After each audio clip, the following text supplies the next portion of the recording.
Israel, who is supposed to have, according to report, 90 nuclear weapons, Mehdi, is attacking Iran because Iran might develop nuclear weapon in the next 10, 20 years. It's based on, should I say, bogus evidence. Did you think that 23 years later, another American president would be using the same arguments, the same bogus evidence to attack another Middle East country that begins with the letters IRA? It's very depressing that we never learn any lessons. They keep shifting the goal. There was no indication of a structured nuclear weapon program. That's the bottom line.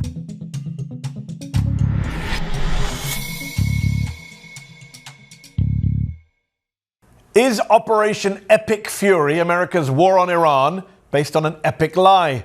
For decades, the United States and Israel have been claiming that the Islamic Republic of Iran is on the verge of building nuclear weapons. That's the justification they've cited, among many others, for illegally bombing Iran and killing hundreds of civilians so far, including school kids.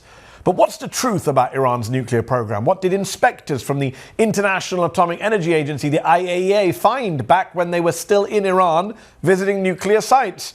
Joining me now from Austria to help us answer some of these questions and more is the renowned Egyptian lawyer, joint Nobel Peace Prize winner, and former Director General of the IAEA from 1997 to 2009, Mohammed El-Baradei. He was in charge of the IAEA in the run-up to the Iraq invasion. Mohammed El-Baradei, thank you for joining me on Mehdi Unfiltered.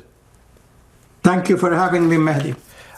Donald Trump has claimed that Iran was building nuclear weapons that would soon be able to reach the United States of America. But the current IAEA Director General, Rafael Grossi, said just a few days ago that inspectors found no proof of an Iranian nuclear weapons program. Do you think this was known to the US and Israel before they launched their attacks? I'm sure they did know. Mehdi, this is remind me, unfortunately, of the 2003, when just on the eve of the Iraq, when all the preparation were going to attack Iraq on the basis of zero concrete evidence. And I think what we're seeing today is exactly the same. It's based on, should I say, bogus evidence. There is no evidence, I go by what the IAEA says, and the IAEA says, yes, they have certain reservation, they have certain concern, but there is no nuclear weapon program. So there is no, there is no clear, threat of any way. And what is really disturbing that they keep shifting the goal. Yes. It's one day the nuclear weapon program, it's another the missile, it's third human rights, it's fourth regime change, and on any counts, on any ground of these, bombing Iran is not the way. It will make simply things worse. It will, as you can see, the whole region will go into turmoil. Yes. I said in 2003, I talked about this new cons as a new crazies. And I think what we see today exactly is the same revival of, maybe I wouldn't call them new crazies, but the same hype. Well, the same hype. Some of the people egging Trump on, like John Bolton, are the same people from 2003. Exactly. I wonder, Mohammed, did you ever think back in 2003 when America went to war and ignored yours and Hans Blick's warnings that there wasn't evidence of WMDs, did you think that 23 years later another American president would be using the same arguments, the same bogus evidence to attack another Middle East country that begins with the letters IRA? I didn't think so. I mean, unfortunately, it's very sad. It's very depressing that we never learn any lessons. That whatever the reason, I mean, war is a horrible thing. People die. Innocent people lose their lives. And we don't go to war unless it is the last resort. Until it is, there is no other better option. And in this case, it's not only it's a violation, gross violation of international law. I mean, this is another issue. But you cannot solve any issues, by bombing people, Yeah. And if we go into any of these issues that they have with Iran, you can discuss. I mean, Iran is, you have to understand where Iran is coming from. Iran is coming from 1953, Yes. when the US and Britain overthrew the nationally elected government, the democratically elected government. Then they went through 8 years of Iraq-Iran war, when 100,000 Iranians were killed using chemical weapons. Then they were bombed during the negotiation in June. Then they were bombed during the negotiation in March. So when they feel insecure, when they feel that they are trying to, develop maybe missile or whatever, you have to understand whether the country is a theocracy, bureaucracy. They have a sense of security. You mentioned theocracy. You mentioned theocracy. Marco Rubio, the US Secretary of State, said the other day, this is a government that is led by radical Shia clerics, and this is all about theology for them. Their foreign policy, their national security policy is all messianic, it's all theological. Do you buy that? You obviously dealt with the Iranian government when you were running the IAEA. Did they feel like religious zealots who weren't interested in negotiations? I don't buy that at all. They have been always interested in negotiation. From day one, Mehdi, they say, we are ready to recognize the US as a major power, but they have to recognize us as a regional power. And I think this whole nuclear program, in my view, was developed not to develop nuclear weapon, but to show that we can do it. And they are not the only country, frankly. I mean, there is so many countries who have that enrichment, not developing nuclear weapons, but to show we have the technology, so don't mess up with us. But to hear that the Iranians are lunatics, to hear the Iranians are crazy, I've dealt with all of these people. I dealt with Larijani, I dealt with Rouhani, I dealt with all of them. They have a different ideology. I don't share it, but there is no way you can say they are intellectual. They are people who have studied, who have learned, who understand the world. Try to, I come back to something I always have said. Respect is key. Deal with them with respect. This colonial approach that we are powerful and therefore either we use our might or we will bomb you is not the way. Is not the way. The IAEA, obviously, under your watch, was dealing with Iran nuclear negotiations 20 years ago. It's interesting that you say there's no nuclear weapons program. The IAEA has never said there was a nuclear weapons program. The US intelligence community said many years ago that Iran does not have a nuclear weapon, has not decided to make a nuclear weapon. And yet, so many people just assume that Iran has secret nukes or was working on nuclear weapons. How has that lie, that bogus claim, been so mainstreamed over the last couple of decades? All of the experts are saying there's no evidence of a nuclear weapons program, but politicians, the media across the West just assume that Iran has a nuclear weapons program.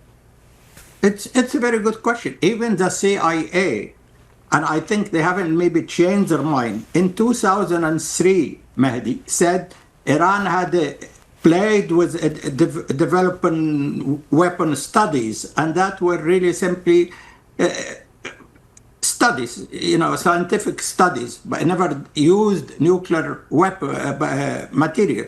And they said that this is the CIA. They stopped in 2003. The agency continued to investigate the so-called possible military dimension. In 2015, came to the conclusion that Iran continued to investigate in sort of lab research studies, and came to the conclusion that they stopped in 2009.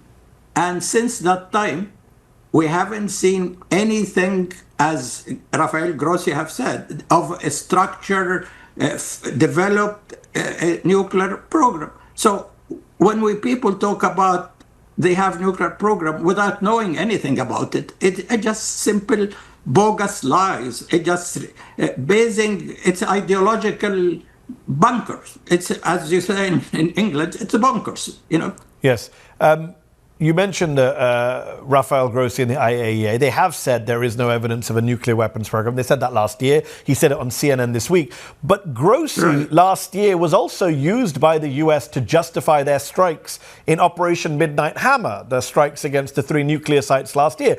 The US pointed to an IAEA report that said Tehran had enriched uranium up to 60%, which apparently only countries with nuclear weapons have uranium up to 60%. If the Islamic Republic wasn't working on a nuclear weapons program, the critics ask, why did they need 60% enriched uranium? What do you say? I would say, first of all, they misinterpret what Rafael Grossi, I think, has been saying. I mean, you can read any report the way you want to read it. But at the bottom line, he said there was no indication of a structured nuclear weapon program. That's the bottom line. Why they have 60%? I think it was a mistake, in my view. But I think they did that as a part of quid pro quo when Trump withdrew from the 2015 JCPOA. Yes, the nuclear deal. The agreement was a P5, which was working perfectly. Iran was fulfilling its obligation perfectly. And in fact, I should say, Iran assumed at that time obligation much beyond its legal obligation under the Non-Proliferation Treaty. Yes. And Trump decided to quit. And Iran tried to revenge, say, well, if you and they applied sanction again to Iran. And the answer by Iran that, okay, if you apply sanctions to Iran, we will continue to show you our muscles. I think, in my view, it is a mistake. But it doesn't mean that they were doing that because they are going to develop nuclear weapons. I haven't seen in all my conversation with them that they wanted something other than to show that treat us with respect, yes, and we have the technology. The solution to that, as in my view, was Obama's approach. Build trust. Get commitment that they will never have nuclear weapons, accept very intrusive inspection. But in the meantime, we have 10 years to develop trust. Trust is the key. How are we going? Iran has a human rights issue. There is no question about that. Yes. Iran, and you can condemn Iran for having nuclear weapon violation. But the way is to bomb the whole country and kill kids in school. No. Iran is the only one who has human rights issues. I mean, this is simply not the way. It's depressing because I know this whole thing it will go to simply getting things much worse. Yes. And if you look now, Mehdi, to how other countries are working on nuclear weapons. I mean, nuclear weapons is becoming now, everybody is saying the ultimate deterrence is having nuclear weapons. So I wanted to ask you about that, Mohammed. I wanted to ask you about the deterrent issue. So Trump tears up the JCPOA. Iran then starts enriching more than it did before. And now they're bombing Iran. And if you look around the world, well, the Pakistanis are saying, well, we've got nukes, you can't touch us. North Korea has a much worse human rights record than even Iran, has actual nuclear weapons, but no one believes anything's going to happen to North Korea because they have nukes. So isn't the message of this war that nuclear proliferation is a must, that if you want to survive in this jungle of a world, you need to get nukes, otherwise America or Israel can just bomb you with impunity? Unfortunately, Mehdi, I spent a lot of my years defending a non-proliferation regime because I think having nuclear weapons anywhere is the most lethal danger we're facing. But the system right now, again, is a system that is not sustainable, is not working. The system was based on the assumption that everybody will, the non-nuclear weapon states will not develop nuclear weapons, on the understanding that the 5 nuclear weapon states and others will also get rid of their nuclear weapons. What is happening right now is complete violation of that. It's a complete opposite. Let me ask you this. Complete opposite. They are... Mohammed, if you were in the Turkish government, if you were a member of the Turkish government right now, Israel is already saying that Turkey's next. Some Israeli officials are pointing the finger at Turkey as the next problem after Iran. If you were in the Turkish government, wouldn't you be saying, we probably should build nuclear weapons? Yeah, I mean, in countries. I mean, during Iraq time, the narrative was Iraq was bombed because they didn't have nuclear weapons. North Korea was not bombed because they have nuclear weapons. Yes. And the other message, of course, is Ukraine. Ukraine keeps saying, if we kept our nuclear weapons, Yes. the Russian will not attack us. So yesterday, the Polish prime minister saying we have to have nuclear weapons. The French Macron is saying now we have to have more nuclear weapons. So every country has a sense of insecurity. As I said, it doesn't matter what kind of regime. And the message right now that we have countries A who are protected by nuclear weapons or nuclear weapon umbrella, and countries B who have to be left in the cold and fend for themselves. That we are sending. This is a system, in my view, is not sustainable. It's Yes. absolutely not sustainable, and I've been saying that for a very long time. So have I, although I'm not the former head of the IEA. I hope people listen to you. Let me ask you this about the elephant in the room. Israel, a country with nuclear weapons, is bombing Iran, a country without nuclear weapons, in order apparently to prevent nuclear weapons. You were head of the IAEA. Israel never cooperated with the IAEA, did it? Never signed the NPT, never admitted that it has nukes, even though we all know it does. No. And this is another, a horrible inequality, lack of logic, lack of anything. I mean, Israel, who is supposed to have, according to report, 90 nuclear weapons, Mehdi, is attacking Iran because Iran might develop nuclear weapon in the next 10, 20 years. And Israel has been saying that Iran is just a few weeks away. Yes. For the last 15 years. If you are an Arab, if you are a Muslim, if you are anywhere, how do you see that to be an illogical, equal system? It's not sustainable. When you were head of the IAEA, Mohammed, what did you try and do about Israel's nuclear weapons? Did you do anything about it? Did you try and sound the alarm? Of course, we had no jurisdiction to investigate Israel at that time, but I had on many occasions spoke to that issue when I was a Director General.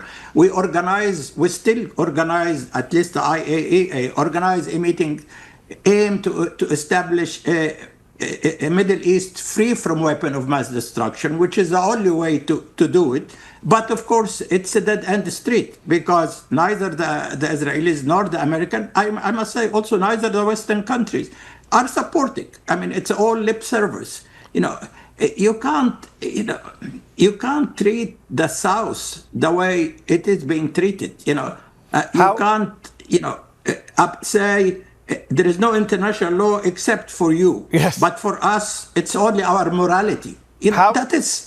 How dangerous do you believe Israel's nuclear weapons are? Well, of course it is dangerous. Any country with nuclear weapons is dangerous. I mean, when the Americans saying they're afraid of Iran, the Americans say have over 6,000 nuclear weapons. They have over 1,000 nuclear weapons ready to launch in a few minutes. So, I mean, to think that Iran is the imminent threat and then say this is self-defense, and now even saying this is active self-defense, it's bogus to me. Sorry to say, it's bogus. And more than it's bogus, it's a dead-end street. It would send a message to the South, the global South, that we are treated as a Class B countries. And that will not continue. With AI, with all the technology, every other country will try to fend for itself, whether they will have nuclear weapons or whatever.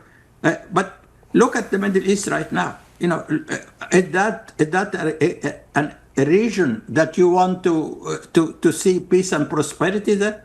When Dubai, which was considered like Switzerland, is now being bombed. That's the way we see the future? On that note, one last question from me on the regional point. You are a former Arab diplomat, a former Egyptian diplomat, not just a former head of the IAEA. What do you make of Iran bombing some of its neighbors in response to this US attack? Bombing the UAE, bombing Qatar, bombing Bahrain, bombing Saudi Arabia, bombing Jordan. Are those relationships ever going to recover? Good question. I think it's wrong because they are lately trying to have some good relationship with Iran. If you hear Iran saying, we told them before, if you have U.S. bases, we have to bomb them. But although I think most of these bases, if not all, have not been used, but it's a horrible situation. I think what Iran is doing, is trying to regionalize the issue, trying to make life difficult for everybody because they think this is the only way to survive.